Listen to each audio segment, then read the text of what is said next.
នៅពេលដែលមនុស្សស្រីមានបញ្ហាចំនួន2យ៉ាងនេះគឺជាមូលហេតុដែលធ្វើឲ្យគាត់មានការឡើងទម្ងន់កាន់តែខ្លាំងទី1គឺពាក់ព័ន្ធជាមួយនឹងភាព stress ទី2គឺទាក់ទងជាមួយនឹងការគេងមិនគ្រប់គ្រាន់ឬមកក៏គេងយប់ជ្រៅទាំងពីរចំណុចនេះគឺជាមូលហេតុដែលធ្វើឲ្យប៉ះពាល់ទៅដល់លំនឹងហូម៉ូននៅក្នុងរាងកាយមនុស្សស្រីដែលធ្វើឲ្យប៉ះពាល់ទៅដល់ការស្តុកទុកជាតិខ្លាញ់នៅក្នុងរាងកាយរបស់គាត់ប៉ះពាល់ទៅដល់ការដុតជាតិខ្លាញ់ដែលជាមូលហេតុធ្វើឲ្យមនុស្សស្រីជាច្រើនមានការកត់សម្គាល់ឃើញថាខ្លួនឯងមានបញ្ហាដុសក្បាលពោះមានបញ្ហាឡើងទម្ងន់ឬមួយក៏តំបន់ផ្នែកផ្លូវរបស់គាត់ហ្នឹងមានការស្តុកទុកខ្លាញ់កាន់តែច្រើននេះគឺបណ្ដាលមកពីភាព stress ហើយនឹងការគេងមិនបានគ្រប់គ្រាន់ធ្វើឲ្យប៉ះពាល់ទៅដល់ការបញ្ចេញអរម៉ូននៅក្នុងរាងកាយដែលធ្វើឲ្យការដុតបំបែកជាតិខ្លាញ់នៅក្នុងខ្លួនមនុស្សស្រីគឺដុតបំបែកអត់បានល្អអញ្ចឹងក្រោយពីមនុស្សស្រីមានការឡើងទម្ងន់ហើយការមករដូវមិនទៀងអារម្មណ៍កាន់តែមិនល្អ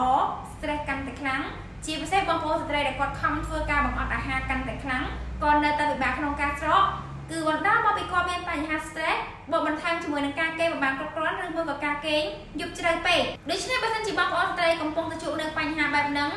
ការផ្លាស់ប្ដូរទម្លាប់ចូលគេងការកាត់បន្ថយភាព stress ការថែទាំសុខភាពរដូវឲ្យបានល្អគឺជាជម្រើសមួយដែលសំខាន់ជាពិសេសសូមកាត់បន្ថយការញ៉ាំអាហារដែលមានលក្ខណៈដិតពេកអាហារផ្អែមឬមួយក៏អាហារប្រៃបង្កើនការញ៉ាំអាហារដែលផ្ទុកទៅដោយជាតិកាល់សៃបានច្រើនហើយបើសិនជារសជាតិកាន់តែសាបទៀតគឺកាន់តែល្អដើម្បីជួយទៅដល់ការរំលាយអាហារហើយជួយប្រព័ន្ធដុតរំលាយជាតិខ្លាញ់នៅក្នុងរាងកាយរបស់អ្នកទាំងអស់គ្នាដំណើរការបានល្អឡើងវិញ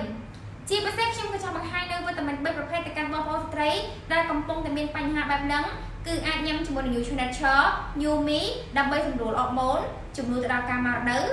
ញ៉ាំជាមួយនឹង Nutrition Carb Blocker ដើម្បីជួយទៅដល់ការដុតបំបែកជាតិខ្លាញ់នៅក្នុងរាងកាយជាពិសេសបងប្អូនដែលគាត់ញ៉ាំអាហារដែលផ្ទុកទៅដោយជាតិ Carbohydrate ច្រើននិងញ៉ាំជាមួយនឹង Nutrition The Sleep ដើម្បីជំនួយដល់ការគេងលក់ស្កប់ស្កល់ជាពិសេសក៏ចូលរួមឲ្យខ្លារបស់យើងធ្វើការបំបែកជាតិខ្លាញ់និងជាតិស្ករបានល្អហើយកាត់បន្ថយបញ្ហាហើមពោះបានយ៉ាងល្អ